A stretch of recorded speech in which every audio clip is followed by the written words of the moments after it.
Assalamualaikum. Masih bersama saya di sini dengan materi bab 3, yaitu hukum Maxwell bukan di udara. Video kali ini berisi ringkasan mengenai perbandingan antara hukum Maxwell di udara dengan bukan di udara untuk persamaan Maxwell dalam bentuk integral dan diferensial. Oke, mari kita saksikan video berikut ini. Pada slide ini, kita akan melihat perbandingan antara hukum Maxwell di udara dengan hukum Maxwell bukan di udara untuk persamaan bentuk integral. Pertama kali, kita akan melihat pada hukum Gauss untuk medan listrik. Persamaan ini adalah persamaan bentuk integral untuk medium udara. Sekarang mari kita bandingkan dengan persamaan di sisi sebelah kanan, di mana ini adalah hukum Gauss untuk medan listrik pada medium bukan udara.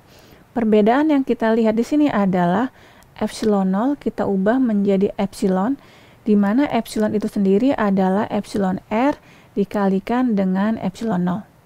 Sekarang, untuk hukum Gauss untuk medan magnet, ini adalah persamaan bentuk integral pada kasus di udara. Mari kita bandingkan dengan persamaan bentuk integral untuk kasus medium bukan udara. Kalau kita lihat, tidak ada perubahan, tapi yang harus kita sadari adalah untuk kasus di udara, besarnya rapat fluk magnet B adalah μ0 dikalikan H, sedangkan pada kasus bukan di udara, rapat fluk magnet adalah μ dikalikan dengan H, di mana μ itu sendiri sama dengan μr dikalikan dengan μ0. Pada hukum Faraday, ini adalah persamaan bentuk integral. Jika kita bandingkan dengan persamaan untuk kasus bukan di udara, tidak ada perbedaan mendasar, cuman harus kita ingat sekali lagi, B di udara adalah μ0 kali H, sedangkan B bukan di udara adalah μ kali H. Sedangkan untuk hukum Ampere, persamaan ini adalah persamaan bentuk integral untuk kasus di udara. Mari kita bandingkan dengan persamaan bentuk integral untuk kasus bukan di udara. Di sini kalau kita lihat, pada kasus bukan di udara ada tambahan rapat arus konduksi, dan juga ada perubahan dari epsilon 0 ke epsilon, dan juga perubahan di mana B dibagi μ0 kita ganti menjadi H. Sekarang kita akan melihat perbandingan antara hukum Maxwell di udara dengan hukum Maxwell bukan di udara untuk persamaan bentuk diferensial.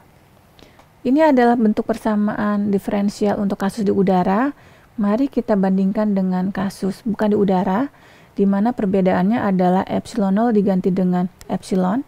Sedangkan untuk persamaan diferensial pada hukum Gauss untuk medan magnet, tidak ada perubahan yang berarti, hanya yang harus kita ketahui bahwa sekali lagi rapat fluk magnet di udara adalah μ0 kali H, sedangkan rapat magnet bukan di udara adalah μ kali H. Untuk hukum Faraday, bentuk pada udara dan bukan udara adalah sama. Sedangkan untuk hukum Ampere, ini adalah persamaan bentuk diferensial untuk kasus di udara. Dan jika kita bandingkan dengan persamaan diferensial untuk kasus bukan udara, ada tambahan rapat arus konduksi. Tapi kita jangan salah, karena pada dasarnya rapat arus polarisasi tersembunyi di bagian turunan terhadap waktu, dan rapat arus magnetisasi tersembunyi di bagian H. Di video singkat tadi telah kita lihat seluruh persamaan pada hukum Maxwell baik di udara maupun bukan di udara untuk bentuk integral maupun diferensial. Nah, untuk materi selanjutnya kita akan mempelajari mengenai syarat batas. Mengenai detail dari syarat batas ini dapat kalian saksikan di video selanjutnya. Terima kasih dan sampai jumpa.